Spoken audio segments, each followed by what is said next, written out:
संपादकीय dictation start होगी 5 second बाद। Ready start.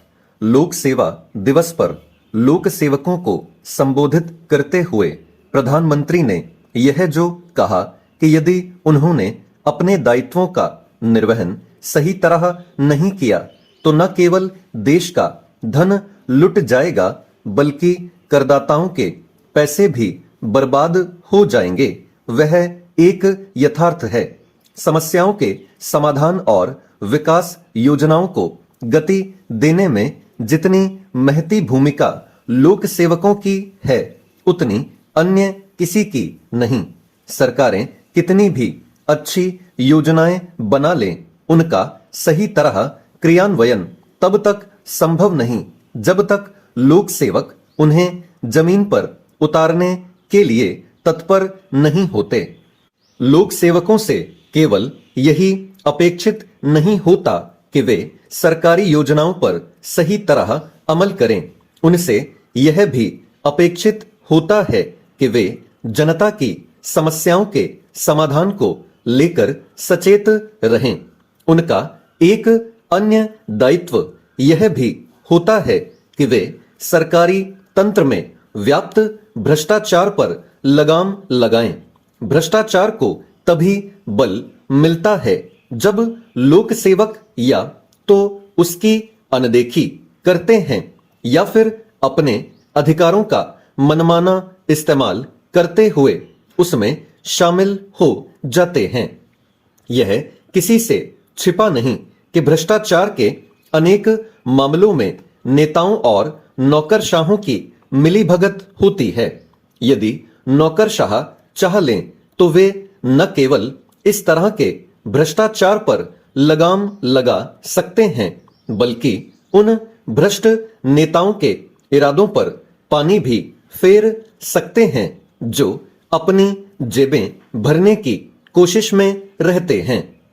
यह अच्छी बात है कि प्रधानमंत्री ने लोक सेवकों को उनके दायित्वों की याद दिलाते हुए यह रेखांकित किया कि उनकी सक्रिय भागीदारी के बिना देश का तेज गति से विकास संभव नहीं। लेकिन उन्हें यह भी देखना होगा कि उन लोक सेवकों को सही राह पर कैसे लाया जाए जो अपना काम ढंग से नहीं करते अथवा जो भ्रष्ट नेताओं से हाथ मिला लेते हैं। इसके लिए प्रशासनिक सुधारों की दिशा में आगे बढ़ना होगा। एक ओर जहां ऐसा वातावरण बनाने की आवश्यकता है कि लोक सेवक बिना किसी भय संकोच अपना काम कर सकें, वहीं दूसरी ओर उनके कार्यों की सतत निगरानी भी सुनिश्चित करनी होगी। निसंदेह सरकारें सब कुछ नहीं कर सकती, लेकिन ऐसा माहौल तो बना ही सकती हैं कि जो भी कार्य होने हैं वे सरलता से हों। इस लक्ष्य की प्राप्ति लोक सेवकों की सजगता से ही संभव है। सरकारी तंत्र के कामकाज के तौर तरीके बदलने के कैसे सकारात्मक प्रभाव होते हैं, इससे समझा जा सकता है कि करीब 3 लाख करोड़ रुपए गलत हाथों में जाने से बचे हैं। यह एक बड़ी उपलब्धि है, लेकिन सरकारी योजनाओं को अभी और प्रभावी तरीके से जमीन पर उतारने की चुनौती है। सौभाग्य से अब वह स्थिति नहीं जिसमें सरकारी कोष के 1 रुपए में से 90 पैसे बिचौलियों की भेंट चढ़ जाते थे। लेकिन सरकारी तंत्र में भ्रष्टाचार तो अभी भी है। चेंज। मानसून के आगमन के पहले बाढ़, सुखाड़ तथा अन्य संभावित आपदाओं के मद्देनजर बिहार सरकार ने तैयारी शुरू कर दी है। प्रदेश के मुख्यमंत्री ने स्वयं समीक्षा बैठक कर इस संबंध में सभी संबंधित विभागों को स्पष्ट दिशा निर्देश दिया है।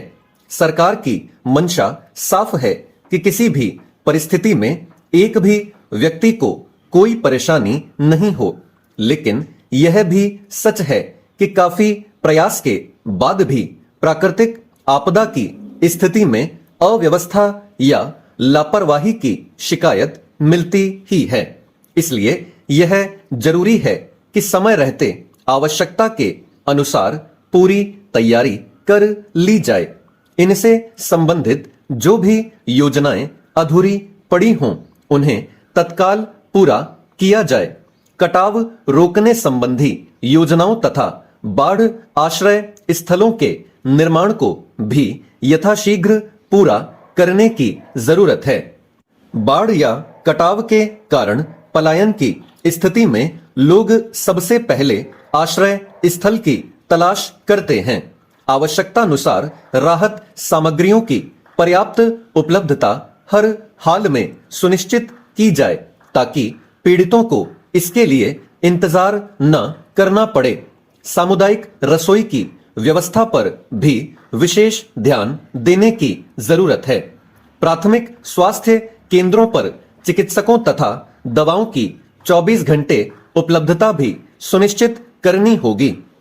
किसी भी तरह की आपदा की स्थिति से निपटने के लिए प्रशासनिक व्यवस्था के निचले स्तर तक आपातकालीन संचालन केंद्र का त्वरित गति से कार्यरत होना नितांत आवश्यक है।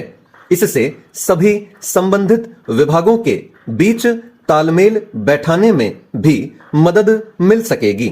इसके साथ ही वितरण व्यवस्था को चुस्त दुरुस्त करने के लिए हर एक चीज की कड़ी मॉनिटरिंग हो तथा इसके लिए जिम्मेदारी तय की जाए ताकि किसी भी तरह की लापरवाही की स्थिति में दोषी को चिन्हित किया जा सके। ऐसी परिस्थिति में किसी भी तरह की लापरवाही सरकार की छवि पर भी नकारात्मक प्रभाव डालती है। स्टॉप।